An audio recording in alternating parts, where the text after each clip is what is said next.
سچا راستہ اور ایک غلط راستہ ہے، اور دو کے دونوں بتانے والے آپ کو عالم ہی ملیں گے، عالم ہی ملیں گے۔ دونوں کا دعویٰ یہ ہوگا ہم اللہ اور اس کے رسول کی طرف بلاتے ہیں، اور دونوں کا دعویٰ یہ ہوگا ہمارا راستہ سیدھا ہے، فلاں جو بتا رہا ہے وہ راستہ غلط ہے۔ لیکن آپ کو یہ جاننا ہے سچائی کیا ہے، سچائی کیا ہے۔ سب سے پہلے آپ جانتے ہیں اسلام میں داخل ہونے کے لیے بندے کو یہ کلمہ پڑھنا پڑتا ہے، اشہد ان لا الہ الا اللہ، یعنی سارے معبودان باطلہ کا انکار کر کے ایک اللہ کا اعتراف کرنا پڑتا ہے۔ اب اگر کوئی ایک اللہ کو چھوڑ کر دوسرے اللہ کی طرف بلائے یا کہ دوسرے معبودوں کی طرف بلائے، صاف کلیئر ہے کہ وہ انسان غلط ہے، وہ انسان غلط ہے۔ اللہ نے لعنت کیا ایسے لوگوں پر جو اللہ کو چھوڑ کر غیروں کو سجدہ کرے۔ اللہ رب العزت کے رسول محمد رسول اللہ صلی اللہ علیہ وسلم نے یہ دعا کیا کہ اللہ میرے قبر کو بت نہ بننے دینا کہ اس کی عبادت کی جائے۔ اس طرح کی بات احادیث کے اندر ملتی ہے۔ ہمیں چاہیے کہ ہم اپنے عقائد کو درست کریں، تب پھر ہم یہ شکوہ کریں رب ہماری مغفرت کیوں نہیں کرتا، رب ہماری مدد کیوں نہیں کرتا۔ آج ہم بہت روتے ہیں نا کہ فلاں جگہ پر مارے جا رہے ہیں، فلاں جگہ پر مارے جا رہے ہیں، لیکن اگر جائزہ لیا جائے تو شاید آپ کو کچھ ہی مومن ملیں گے، کچھ ملے گا، میں مکمل انکار نہیں کرتا، لیکن زیادہ تر آپ کو ایسے لوگ ملیں گے جن کی نہ تو غذا درست ہے، جن کا نہ پہناوا درست ہے، جن کا نہ رہن سہن درست ہے، نہ وضاقتہ صحیح ہے، نہ ان کے معاملات صحیح ہے، اور اس طرح سے وہ ہر معاملے میں گناہوں کا شکار ہیں، لیکن شکوہ کرنے میں سب سے آگے ہے نا، شکوہ کرنے میں سب سے آگے ہے۔ اللہ کی خطا ان کو نظر آتی ہے پر اپنی خطا نظر نہیں آتی ہے۔ اللہ خطا کر رہی ہے لیکن ان کو اللہ کی خطا نظر آتی ہے، وہ اللہ کو دوشی ٹھہراتے ہیں، اللہ مومنوں کی مدد نہیں کرتا ہے۔ آپ نے سنا ہوگا غزوہ احد میں مسلمانوں نے تھوڑی سی غلطی کی تھی، تھوڑی سی غلطی کی وجہ سے بہت سارے مسلمان ذبح کر دیے گئے تھے، کفار ان پہ حاوی ہو گئے تھے صرف تھوڑی سی خطا سے۔ اور آج ہمارا معاملہ کیا ہے؟ ہم تھوڑی سی اچھائی کرتے ہیں، باقی سب برائی کرتے ہیں، ہے نا، تھوڑی سی اچھائی کرتے ہیں، باقی سب برائی کرتے ہیں۔ آج ہم بار بار فلسطین کا نام لیتے ہیں، کبھی چچنیا کا نام لیتے ہیں، کبھی طالبان کا نام لیتے ہیں، یہاں یہ پٹ رہے ہیں، یہ مارے جا رہے ہیں، لیکن کبھی ہم غور نہیں کرتے کہ اللہ نے تھوڑے کہا ہے کہ آپ ڈنڈا لے کر کے میزائلوں کا مقابلہ کرو، ہے نا، ایسا کہ اللہ نے کہا ہے، اللہ نے ایسا کہا ہے۔ ارے مسلمانوں کو للکانا ضرور ہے لیکن قاعدے کے ساتھ، کیا کہا؟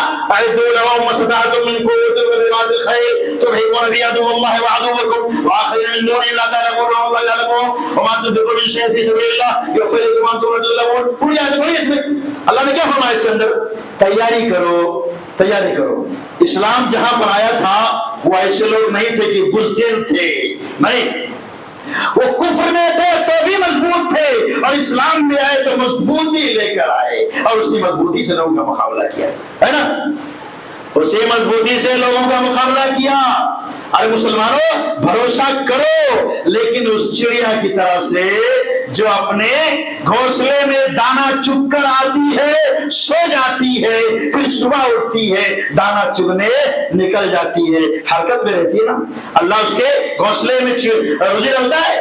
اسے گھونسلے میں روزی ڈالتا ہے؟ نہیں، اس کے گھونسلے میں روزی نہیں ڈالتا، وہ چڑیا نکلتی ہے دانا لینے کے لیے۔ تو مسلمانوں تم اس لائق بنو تو کہ رب کی مدد لے سکو۔ مدد لینے کے لیے ضروری ہے کہ تم اس لائق بنو، اعدوا لهم ما استطعتم پر عمل تو کرو، ہے نا، تیاری تو کرو۔ مسلمان کی حالت یہ ہے کہ آج مسلمان کے گھر میں اگر چور گھس جائے تو اتنی ہمت نہیں ہے کہ وہ چور کو پکڑ لے کر بیدار بھی ہو گیا ہے تو خالی شور کر سکتا، باقی کچھ نہیں۔ اگر اس نے دھمکی دے دیا، بندوق کا دھمکی دے دیا یا کہ بلیٹ کا دھمکی دے دیا تو وہ بھی نہیں بولے گا، لے جاؤ کیا ضرورت ہے، کما دیں گے بعد میں، ہے نا، لے جاؤ کوئی بات نہیں، لے جاؤ کما دیں گے بعد میں۔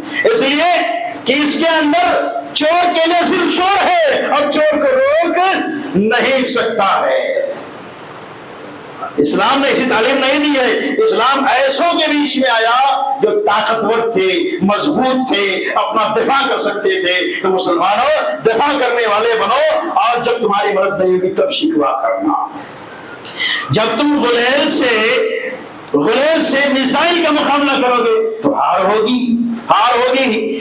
آج دنیا کے اندر مسلمان تھوڑے سے نہیں ہے، بہت سارے مسلمان ہیں اور بہتوں کے پاس الگ الگ قسم کے ہتھیار موجود ہیں، لیکن وہ اپنے ہتھیاروں کو سمیٹے بیٹھے ہوئے ہیں، آگے نہیں بڑھ رہے ہیں، اس لیے کہ وہ ڈرتے ہیں کہیں میرے ہتھیار کمزور نہ پڑ جائے. ایمان کی جو طاقت نہیں ہے، ایمان کی بھی طاقت نہیں ہے نا، تب سوچتے ہیں. ورنہ مسلمانوں کا معاملہ کیا تھا؟ جن میں اسلام آیا تھا وہ سوار تھے، شمشیر زد تھے، نیزہ باز تھے، اور وہی اس دور کا ہتھیار تھا. جس دور کا جو ہتھیار ہو اس کا تقاضا یہ ہے کہ ملک کی سطح پر لوگ اس کی تیاری کریں. جہاں تمہاری حکومت ہے وہاں پر مضبوط بنو اور دشمن کا مقابلہ کرو، تب دشمن کا مقابلہ کرو. ایسا نہیں کہا اسلام نے کہ تم بیل گاڑی لے کر کے چلو اور اس کے سامنے ٹینک آیا بولا مقابلہ کرنے نکلے ہیں. اللہ نے مدد نہیں کیا، اللہ نے مدد نہیں کیا. ارے جب محمد رسول اللہ صلی اللہ علیہ وسلم سائبان کے نیچے سجدے میں پڑے تھے، رو رہے تھے، تو ابو بکر صدیق رضی اللہ عنہ نے کہا تھا بس بس رہنے دیجئے، اب ہم جیتیں گے ہی، اللہ نے آپ کی دعا سن لی، آپ بے فکر رہیے. اور خاموش نہیں بیٹھے. جو بھی ہتھیار تھے اس وقت کے وہ ان کے پاس تھے، بھلے ہی تھوڑے تھے، بھلے ہی تھوڑے تھے، اللہ نے ان کی مدد کی، اللہ نے ان کی مدد کی، ہزاروں فرشتوں سے مدد کی ان کی. تو اللہ مدد کرے گا، لیکن جب اس لائق بنو گے تب، جب تم اس پر عمل کرو گے. قرآن کی آیت پر اعدوا لهم ما استطعتم من قوة من رباط الخيل ترهبون به عدو الله وعدوكم، ہے نا. تیاری کرو جتنی بھی طاقت ہو سکے. گھوڑے پالو، گھوڑے پالو. آج اب کو گھوڑا نہیں پالنا ہے، گھوڑے کا دور نہیں ہے.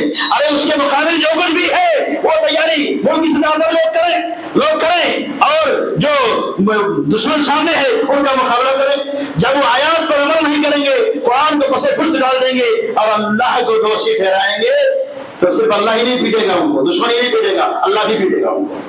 اللہ بھی پیٹے گا ان کو کہ تیاری تم نے کیا نہیں، آگے بڑھ گئے اور شکوا کرتے ہو کہ اللہ تعالیٰ میری مدد نہیں کر رہا ہے. مسلمانوں شکوا مت کرو، بلکہ اس لائق بنو کہ رب تمہاری مدد کرے، رب تمہاری مدد کرے. وہ ماحول پیدا کرو جو بدر احد کا ماحول تھا، وہ ماحول پیدا کرو جو غزوہ احزاب و حنین کا ماحول تھا، جو فتح مکہ کا ماحول تھا، جو ماحول غزوہ تبوک کا تھا، وہ ماحول پیدا کرو. آج ہر کسی کو یہ فکر ہوتی ہے ہمارا قائد ویسا نہیں ہے جیسا پہلے لوگوں کے تھے. ارے جان لو ویسے لوگوں کے قائد جیسے پہلے لوگ تھے ویسے آپ بھی بنو، ویسے قائد آپ کو ملیں گے. جیسے لوگ رہتے ہیں ویسے لوگوں کو قائد بھی ملا کرتے ہیں، قائد بھی ملا کرتے ہیں، ہے نا.